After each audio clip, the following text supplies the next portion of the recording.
It started out like any normal afternoon. My son was riding his bike just a few houses down, like he always did, laughing, helmet on, not a care in the world. I was inside making lunch, 5, maybe 10 minutes. When I stepped out to call him, he was gone. Vanished. At first I thought he'd just gone to a friend's yard, but after checking every nearby house and calling his name over and over, that calm turned into panic. That's when I saw her. Karen, the HOA president who always acted like she ran the neighborhood. She stood at the end of her driveway, arms crossed, just watching me. She said she hadn't seen him, but something in her voice was off. Too calm, too casual. This wasn't just the lady who sent warning notes about trash cans and grass height. Something about her didn't sit right. I kept searching, but as minutes turned into an hour, I felt that deep chill settle in. Then, just as I was about to call the police, I spotted something strange in Karen's garage. A familiar red backpack. My son's. What she didn't know was, I'm not just some quiet dad in the neighborhood. I've served in some of the world's deadliest environments. I've handled hostage situations, taken down threats, and I don't scare easy. So when I realized my son was inside that house, I switched into soldier mode. She had no idea what she'd just started. I tried to stay calm, but every second felt like an hour. That backpack wasn't just a coincidence. It was the exact one my son left the house with, right down to the little tear in the side pocket. Karen was still outside, watering her lawn like nothing was wrong. I walked over and asked her again, directly this time, if she'd seen my kid. Her smile didn't even flicker. She just said, maybe he finally learned to follow the rules. The thing is, my son wasn't doing anything wrong. He was riding on the sidewalk. No noise, no mess, nothing that could possibly violate any rule. But Karen had always had a problem with us. From the moment we moved in, she treated us like outsiders. She once left a letter taped to our door complaining that my son's chalk drawings were graffiti. Another time, she yelled at him for stepping on the grass near her roses. I thought she was just an overbearing neighbor. I had no idea she was capable of something like this. I circled back around, walking past her garage casually, heart pounding. The door was half open. Inside, it looked cluttered. Boxes, tools, gardening supplies. But behind some shelves, I spotted a small fold-out cot. That's not something you'd expect to see in a suburban garage. My gut told me something was seriously wrong. So I made a choice. I wasn't going to wait for permission. I was going to get my son back, whatever it took. I decided to call the police but hesitated, knowing how these things sometimes go. What if Karen spun the story her way? What if she claimed my son was trespassing or causing trouble? I needed to handle this carefully. Instead, I started asking around quietly, talking to neighbors who might have seen something strange. Most of them avoided eye contact or changed the subject quickly. It was like everyone knew Karen had a dark side, but nobody wanted to get involved. One neighbor finally whispered that Karen had been acting weird lately, locking her doors during the day, refusing to answer when people came by, even installing extra security cameras. That only made me more certain something was wrong. Karen wasn't just the typical HOA Karen obsessed with rules. She was hiding something bigger. But why kidnap my son? Was it some twisted power play? Or was there something more personal going on? Meanwhile, I had flashbacks of my time in the military, remembering how to stay calm under pressure, how to read people's body language, and how to prepare for the unexpected. I knew Karen wouldn't be easy to outsmart, but I had to try. The more I thought about it, the more I realized she might have planned this for weeks, maybe months. I had to find out what she wanted, and fast, before things got worse. The clock was ticking, and this neighborhood nightmare was turning into something far more dangerous. I started watching Karen's house from a distance, waiting for the right moment.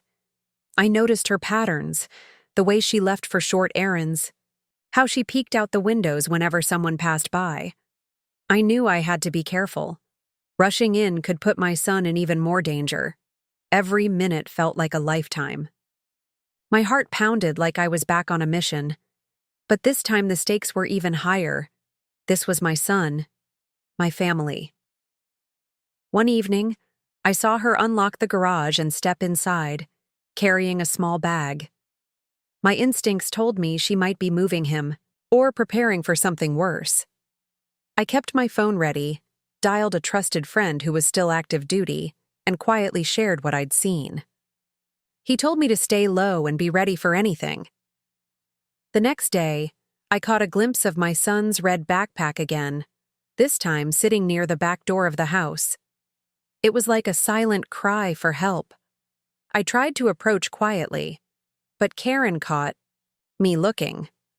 She gave me a cold, unreadable stare, the kind that sent shivers down my spine. I knew she was testing me, waiting to see if I'd break. I wasn't going to back down. Not now. I felt a rush of all the training, all the years I'd spent preparing for moments like this. But this wasn't just a mission, this was personal. And whatever Karen's plan was, it was about to come crashing down. Just when I thought I had a handle on the situation, things took a dark and unexpected turn. One night, as I was digging through some old boxes in Karen's garage while she was out, I found something that stopped me cold. A folder filled with photos of my son. Not just casual pictures, but detailed shots showing him coming and going from our house, even ones from inside our yard. It was clear Karen had been watching us for weeks, maybe months.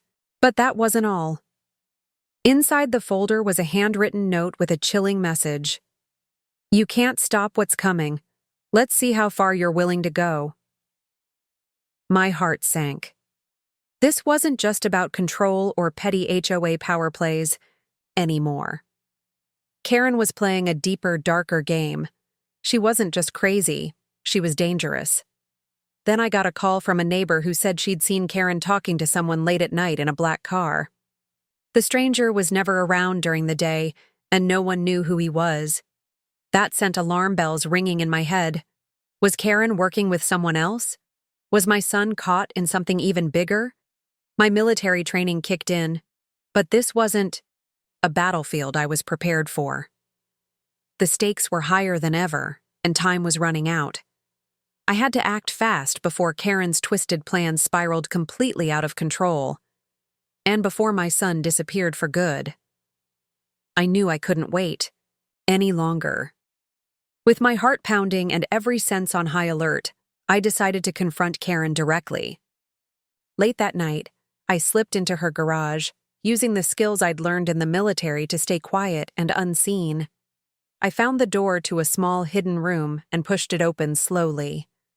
There, to my relief and anger, was my son, safe but scared, sitting on that fold-out cot I'd seen earlier.